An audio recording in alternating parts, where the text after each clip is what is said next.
daripada khotbah ini saya kasih judul forgiveness atau pengampunan. Saya mau tanya buat Bapak Ibu.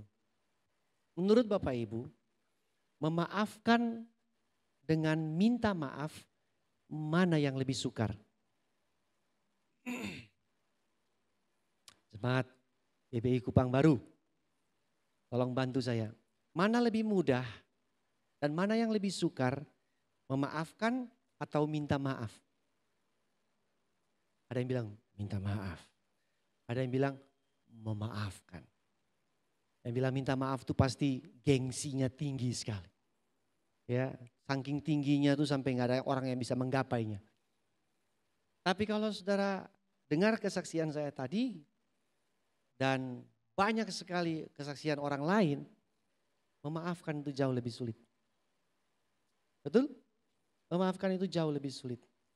Karena minta maaf, saudara cukup menurunkan gengsi saudara sedikit saja, saudara bisa minta maaf. Sorry saya tadi salah. Tapi untuk memaafkan orang lain yang bersalah kepada saudara, gengsi tidak cukup. Saudara perlu kekuatan ekstra. Saudara perlu kemampuan ekstra, kekuatan ekstra, keberanian ekstra untuk bisa memaafkan orang yang bersalah kepada saudara. Setuju? Setuju? Saudara perlu kemampuan ekstra dan itu disebut sebagai kasih karunia Tuhan. Jadi kita sepakat ya, memaafkan atau mengampuni jauh lebih sulit daripada minta maaf. Minta maaf. Kita tidak bisa luput dari orang berbuat salah kepada kita. Setuju?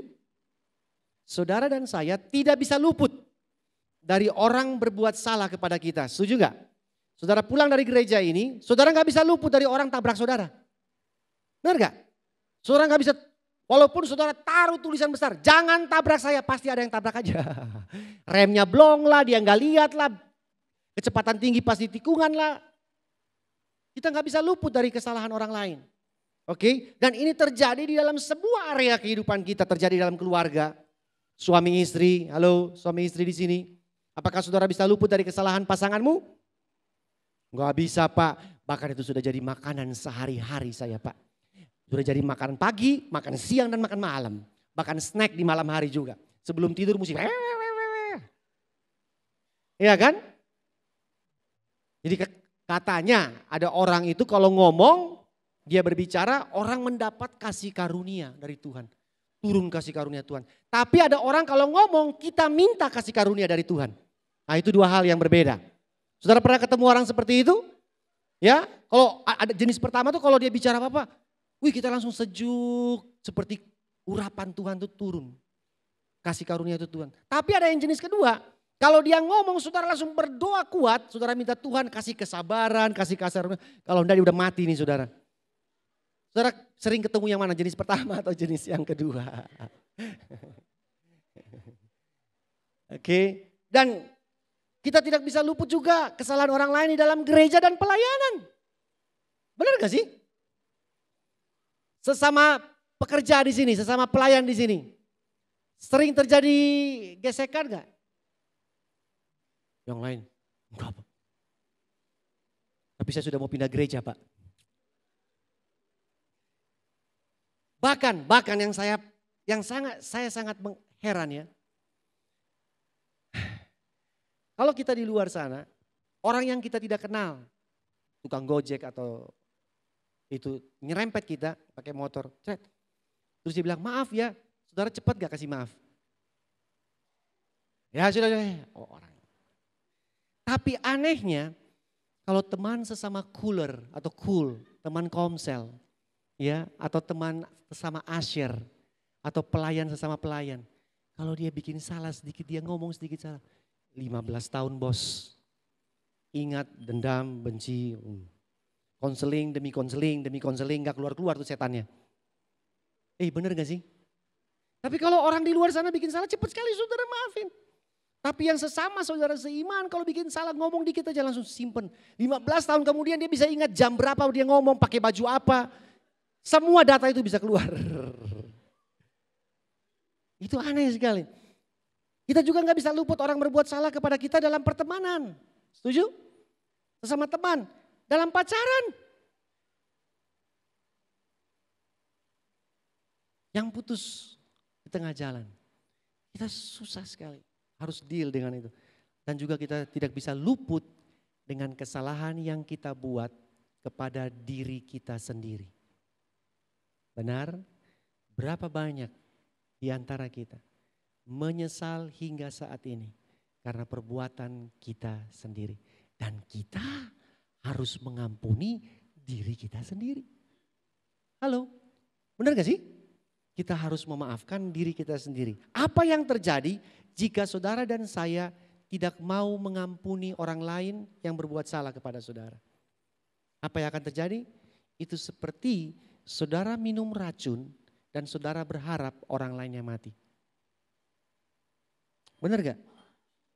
Kalau ada orang yang buat salah kepada saudara, itu pasangan saudara, teman saudara, keluarga saudara, teman gereja, bahkan bapak gembala dan ibu gembala buat salah buat saudara. Saudara tidak ampuni, tidak memaafkan, saudara seperti minum racun dan saudara berdoa orang lain yang mati. Saya tanya, bisa kejadian seperti itu enggak?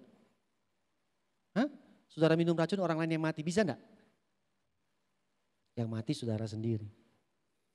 Karena ketidakpengampunan atau ketidakmemaafkan itu seperti zat yang korosif, yang merusak dari dalam. Betul? Dendam, kekecewaan itu seperti zat yang merusak dari dalam. Nah, saudara pernah baca Amsal 27 ayat 17 pernah bilang begini, besi menajamkan besi, manusia menajamkan sesamanya. Kita tiap hari tanpa sadar orang lain itu tajamkan kita, gesek kita dengan kesalahannya dia supaya karakter atau sifat Tuhan itu keluar dari kita. Benar gak sih? Benar gak sih? Siapa sini yang pernah berdoa minta Tuhan roh kesabaran? Ada yang pernah minta gak? Saya sering, sejak saya punya anak saya minta roh kesabaran. Karena membesarkan anak butuh kesabaran, bukan hanya butuh uang, butuh kesabaran. Saudara pernah berdoa minta kesabaran? Waktu saudara berdoa minta kesabaran, jangan kaget. Tuhan kirim orang untuk membuat saudara marah. Karena itu jawabannya. Setuju? Orang yang datang tabrak saudara, gesek saudara, supaya saudara belajar sabar. Nah waktu dia gesek saudara, Amsal tadi bilang besi menajamkan besi. Waktu terjadi gesekan, itu pasti ada yang namanya panas. Benar gak sih Bapak Ibu? Panas di mana? Panas di hati, panas di kepala, panas di tangan, dada panas, mata panas, semua panas. Betul. Nah, untuk meredam panas tersebut namanya pengampunan. Setuju? Untuk meredam panas tersebut saudara harus memaafkan. Jadi kalau dia bilang besi menajamkan besi, tapi ada risiko panas, untuk meredamkan panas itu saudara pakai memaafkan, saudara ampuni. Ya sudahlah, saya ampuni. Supaya saudara jadi tajam. Setuju? Tapi kalau saudara tidak mengampuni, saudara tidak redam panas tersebut, takutnya saudara panas dan tetap tumpul. Masuk akal? Karena saudara gak mau ampuni, saudara marah, saudara dendam, saudara kecewa, saudara ngamuk, saudara gak jadi tajam, saudara tumpul tapi panas. Nah saudara pilih mana?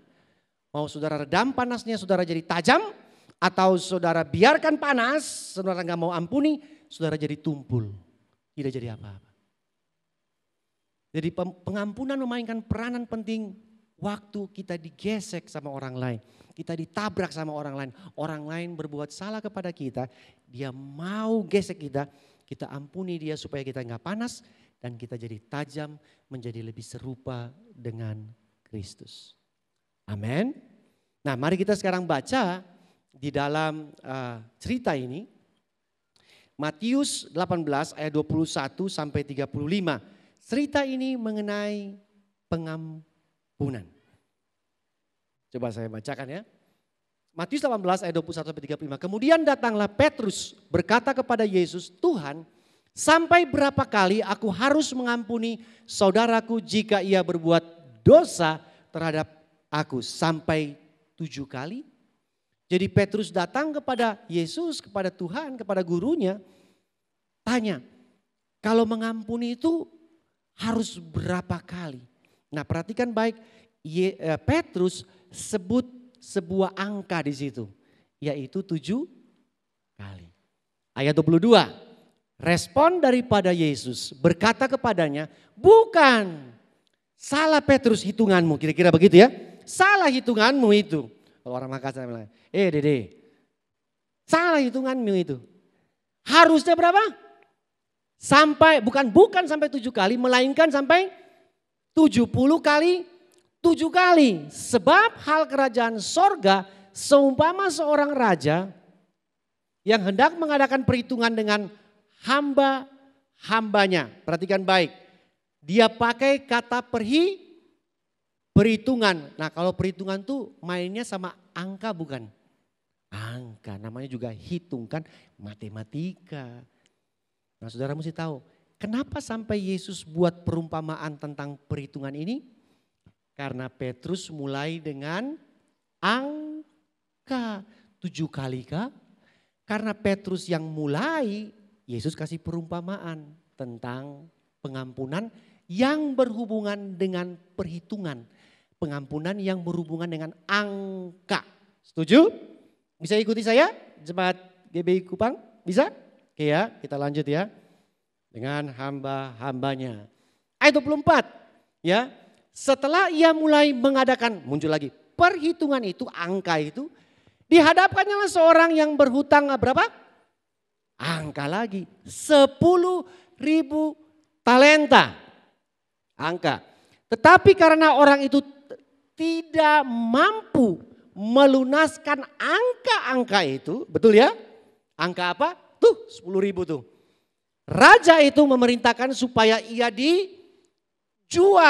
ya, beserta anak. Jadi dirinya dijual, istri anaknya dijual, segala miliknya dijual untuk membayar angka tersebut.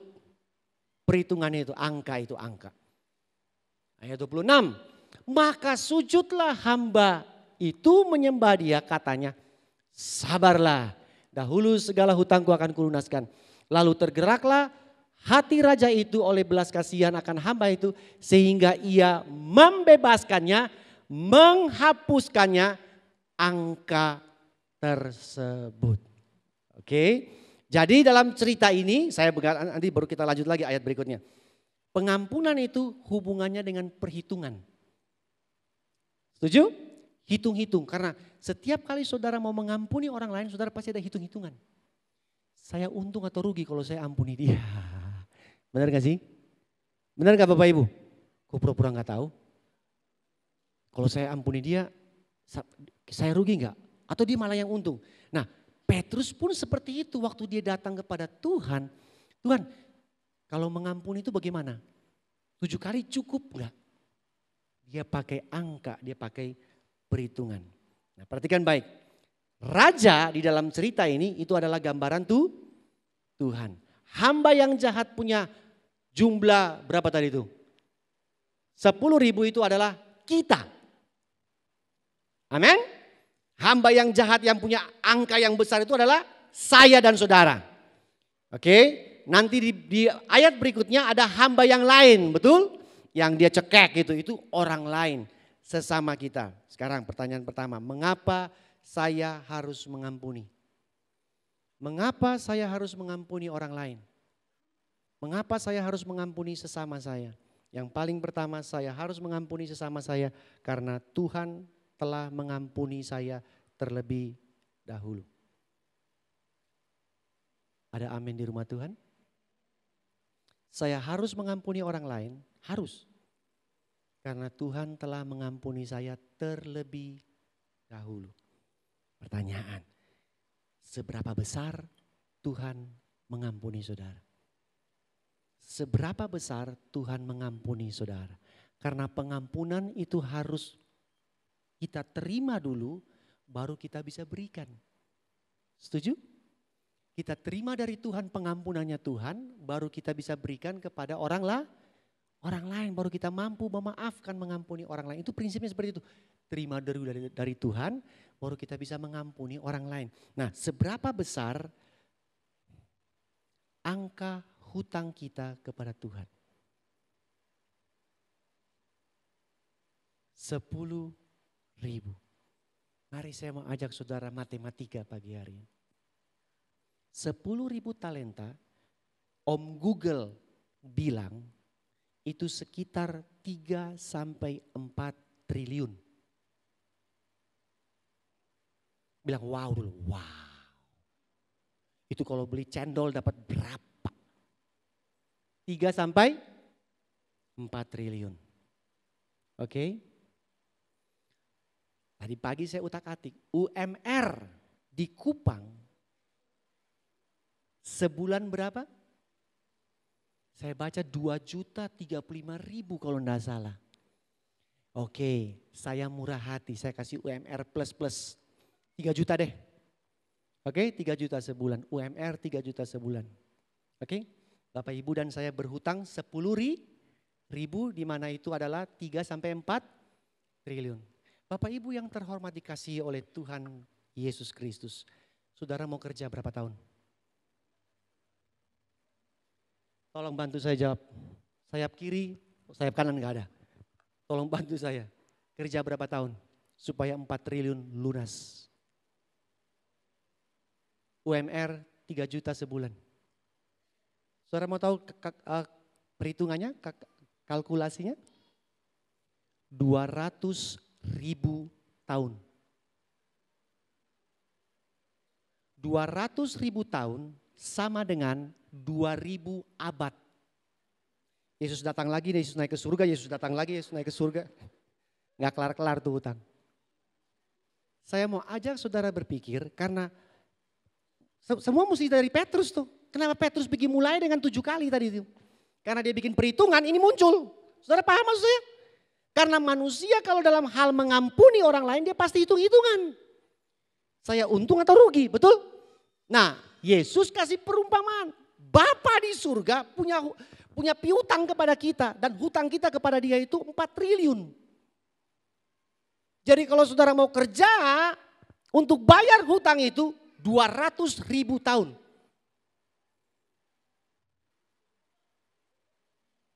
Mungkin Pak Gembala punya lebih pendek sedikit, ya 150.000 tahun lah.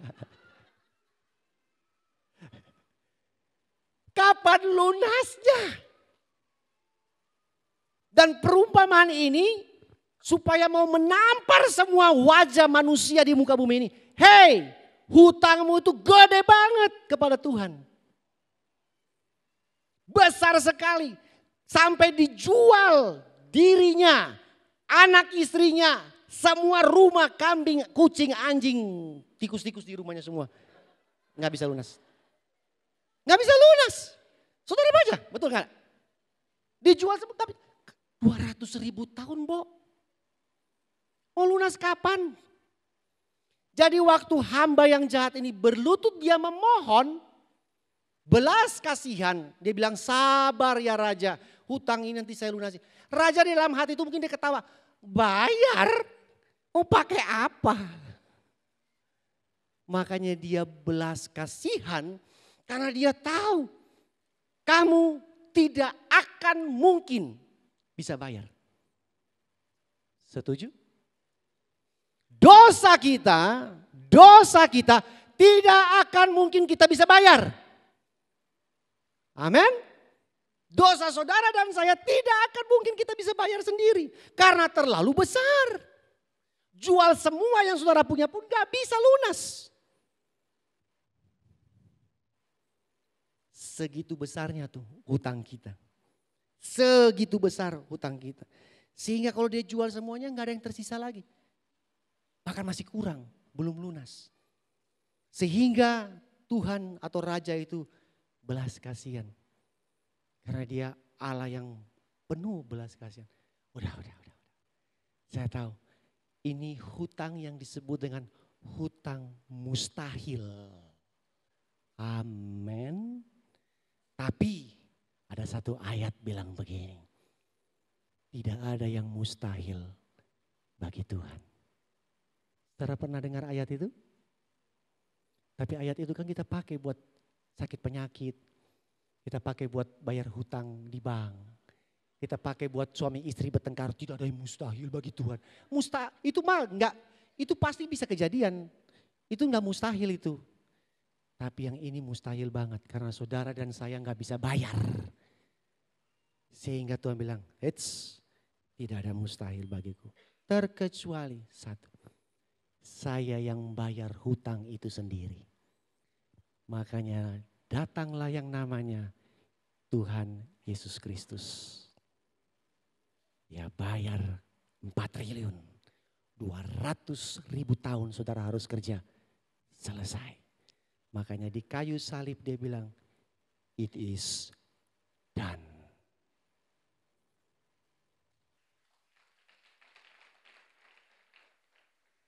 Mengapa saya harus mengampuni orang lain? Karena dosa hutang saya yang mustahil tidak bisa saya bayar, sekarang terbayarkan. Oke? Jadi alasan pertama mengapa saudara dan saya harus mengampuni, karena hutang saya yang mustahil bisa lunas, sudah lunas. Yesus sudah bayar. Nah, mari kita lanjut nih. Hamba yang jahat tadi. Ayat 28. Baru selesai dia mengalami satu, itu sih bukan berkat ya. Itu jauh melebihi berkat dibebaskan dari hutang yang mustahil itu kan. Baru keluar. Tetapi ketika hamba itu keluar, ia bertemu dengan seorang hamba yang lain. Berhutang berapa? 100 dinar. 100 dinar kepadanya. Jadi dia baru ketemu, ini kalau saya ikut cerita ini ya. Hambanya itu belum ngomong shalom, kalau dia orang GBI kan shalom. Belum sempat ngomong shalom, langsung kena cekek. Mencekik, lu kan begitu kan. Dia belum sempat bilang, baru udah kena cekek. Ya, mencekik kawannya itu dan katanya, bayar hutangmu, bayar angka itu. Angka berapa? 100 dinar. Maka sujudlah kawannya itu dan memohon kepadanya, sabar dahulu, hutangku itu akan kulunaskan. Tetapi ia menolak dan menyerahkan kawannya itu ke dalam penjara karena ada hukum. Siapa yang berhutang harus masuk penjara. Setuju? Karena tadi kan hamba yang jahat itu juga kan karena tidak bisa bayar hutang di dalam penjara. Jadi hamba yang jahat itu tahu kalau tidak bisa bayar hutang masuk penjara. Sampai dilunaskannya hutang itu, melihat itu kawan-kawannya yang lain sangat sedih. Lalu menyampaikan segala yang terjadi itu kepada tuan mereka. Raja itu menyuruh panggil ulang yang tadi udah bebas. Balik berkata kepadanya, hai hamba yang jahat. Seluruh hutangmu telah kuhapuskan. Seluruh hutangmu tadi jumlahnya berapa Bapak Ibu? 4 triliun. Telah kuhapuskan karena engkau cuman minta kepadaku. Bukankah engkau pun harus mengasihani kawanmu seperti aku telah mengasihi engkau.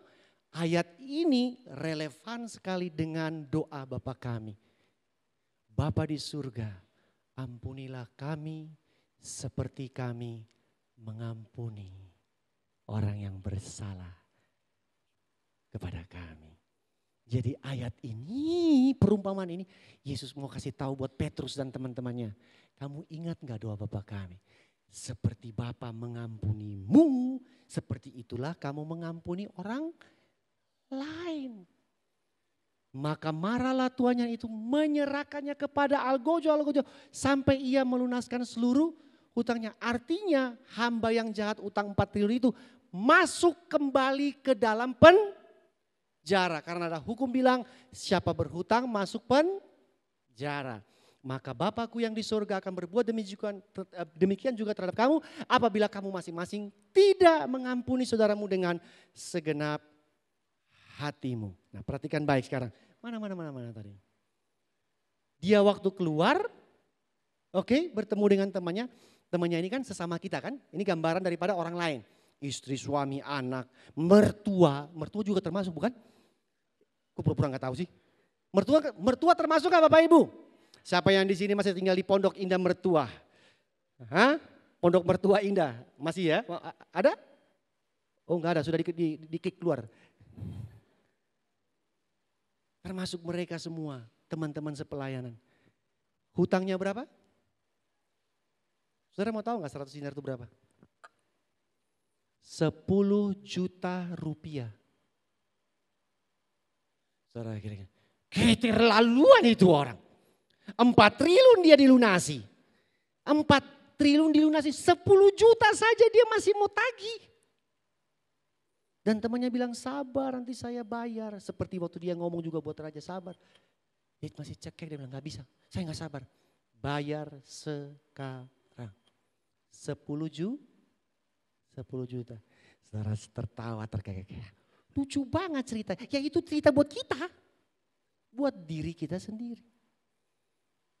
Karena Petrus mulai dengan perhitungan. Tuhan mulai dengan perhitungan. Kamu punya hutang 200.000 tahun bayar gak bisa lunas.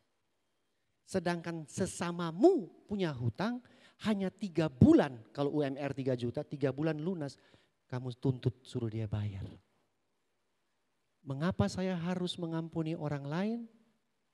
Yang paling pertama tadi karena Tuhan telah mengampuni saya. Yang kedua, saya harus mengampuni orang lain karena pengampunan membebaskan saya dari penjara.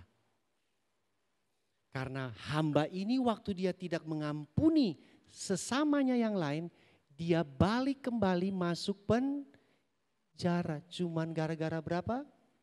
10 juta. Saudara bisa pahami? Saudara bisa ikuti saya? Jadi dia masuk penjara itu karena bukan Tuhan mau kasih dia masuk penjara. Dia masuk penjara karena dia mau masuk penjara sendiri dengan dia tidak mau mengampuni orang lain. Jadi dia sebenarnya yang membawa dirinya masuk ke dalam penjara ketika saudara dan saya tidak mau, bukan tidak mampu, tidak mau. Karena 10 juta itu kita mampu. Kok gak ada amin? 4 triliun tidak mampu. Yesus yang mampu. Setuju? Tapi kalau 10 juta mampu Pak, 3 bulan kerja sudah selesai, lunas. Tapi dia gak mau. Sehingga ketidakmauan dia mengampuni saudaranya, menggiring dirinya sendiri masuk ke dalam penjara. Jadi pengampunan dengan kita mengampuni orang lain, kita membebaskan diri kita sendiri. Amin Bapak Ibu. Karena saudara tadi lihat, status hamba yang jahat itu waktu dia diampuni oleh sang raja, statusnya adalah orang merdeka. Bukan hamba, orang bebas merdeka. Tetapi ketika dia tidak mengampuni sesamanya, status yang lama balik jadi orang tertawan atau narapidana. Siapa yang buat hal itu terjadi? Diri sendiri. Saudara tahu nggak tema sentral, tema pusat daripada kekristenan itu apa? Bukan kasih, pengampunan.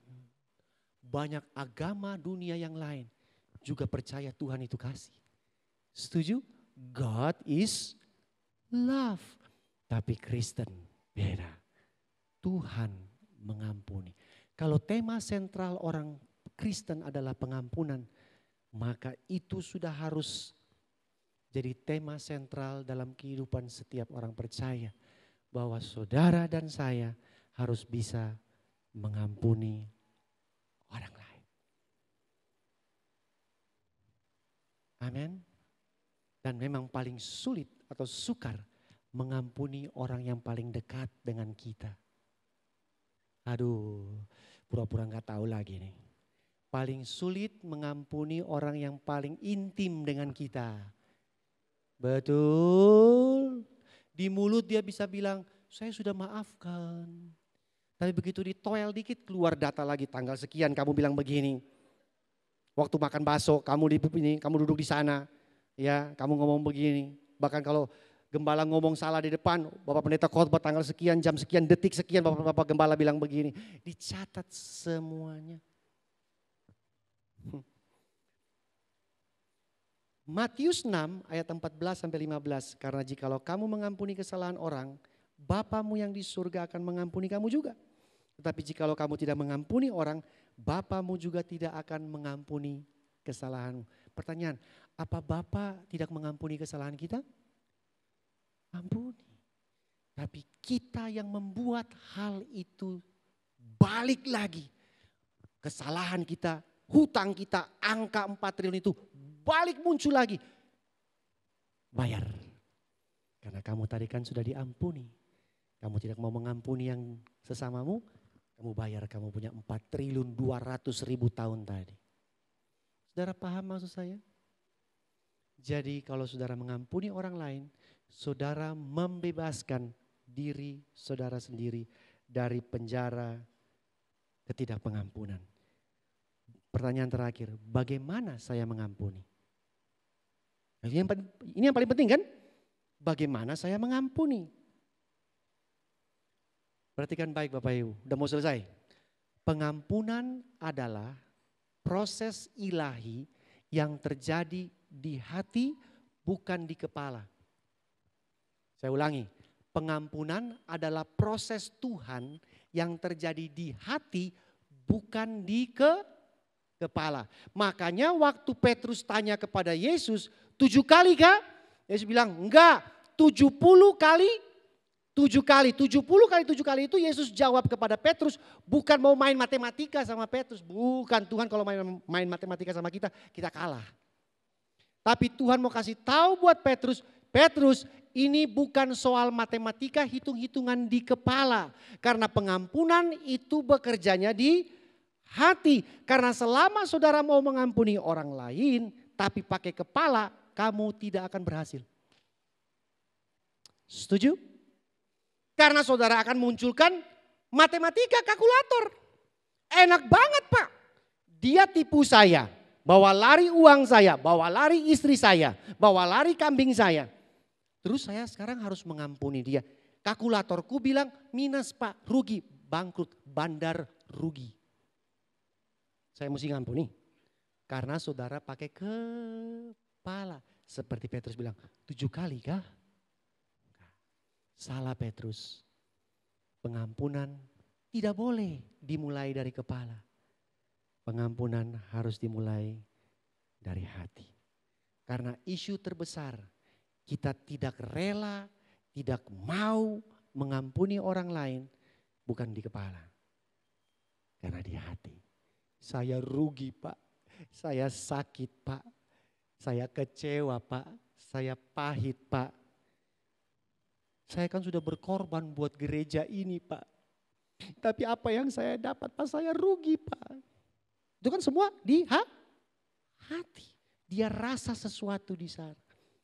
Sehingga Tuhan bilang pengampunan fokusnya bukan di sini. Tapi ada di hati.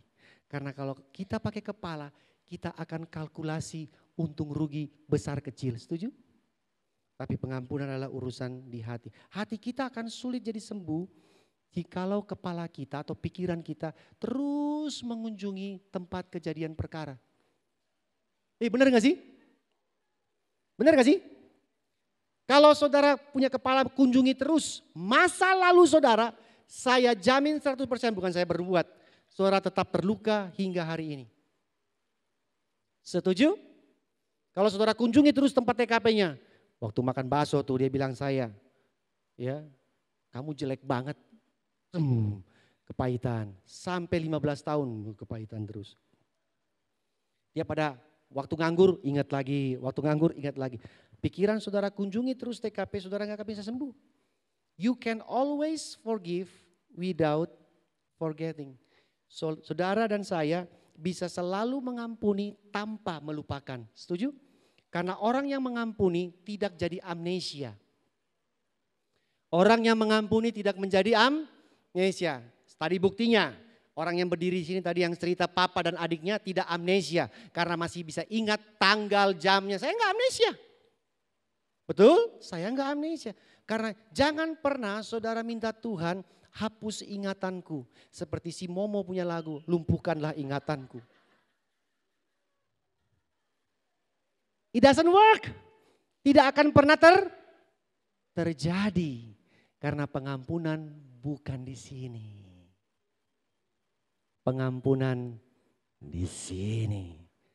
You can always forgive without forgetting. Engkau bisa selalu mengampuni tanpa melupakan. Tetapi, but you can never really forget without forgiving. Engkau tidak akan pernah benar-benar bisa lupa tanpa mengampuni. 2 2 Korintus 12 ayat 9. Wah, kita pulang jam 2 sore deh. Mana. Satu lagi ya. Tetapi jawab Tuhan kepadaku, cukuplah apa? Kasih karuniaku bagimu sebab justru dalam kelemahanlah. Kelemahan siapa? Ketidakmampuan kita, bukan? Kenapa? 4 triliun. Gimana saya bisa mampu bayar? Kuasaku menjadi apa? Sempurna. Sebab itu Rasul Paulus bilang, terlebih suka aku bermegah atas kelemahanku. Supaya, aduh Tuhan, banyak orang bermegah, berbangga dengan kelebihan. Tapi Rasul Paulus adalah rasul yang berbeda. Dia bangga dan bermegah atas kelemahan. Apa yang dia nggak bisa, supaya kuasa Kristus. Pertanyaan, Bapak Ibu sanggup nggak mengampuni orang lain? Halo, tolong jawab saya, sanggup nggak? Sanggup gak? Saudara harus jujur sama Tuhan. Kalau saudara bilang, Tuhan gak sanggup, aku lemah, aku gak bisa sakit Tuhan. Maka ayat ini terjadi buat saudara. Maka kuasa Kristus turun atas saudara. Amin. Karena urusannya bukan dengan kepala, urusannya dengan hati. Siapa di sini yang masih ingat pertama kali saudara terima Yesus dan saudara diampuni oleh Tuhan? Masih ingat? Rasanya apa? Sukacita? Bebas. Seperti hamba yang jahat tadi. 4.200.000 tahun kerja dilunasin. Aduh, sukacita. Perasaan yang sama, perasaan sukacita yang sama harusnya saudara juga miliki ketika saudara mengampuni orang lain. Artinya sukacita karena diampuni oleh Tuhan sama persis seperti sukacita kita mengampuni orang lain. Kita tidak bisa luput dari orang yang bersalah kepada kita. Namun kita bisa luput dari penjara akibat ketidakpengampunan kita bagi orang lain. Saudara selalu bisa luput dari itu. Kalau saudara dan saya mau mengakui saya lemah Tuhan, saya enggak kuat Tuhan, maka kuasa Kristus turun atas saudara, masuk di hati saudara, memampukan saudara, mengampuni, sehingga saudara bisa lepas dari penjara ketidakpengampunan. Siapa di sini yang mau hidup happy dan bahagia? You have to forgive. Saudara harus belajar mengampuni. Terima kasih sudah mendengarkan saya. Tuhan memberkati kita semua. Amin.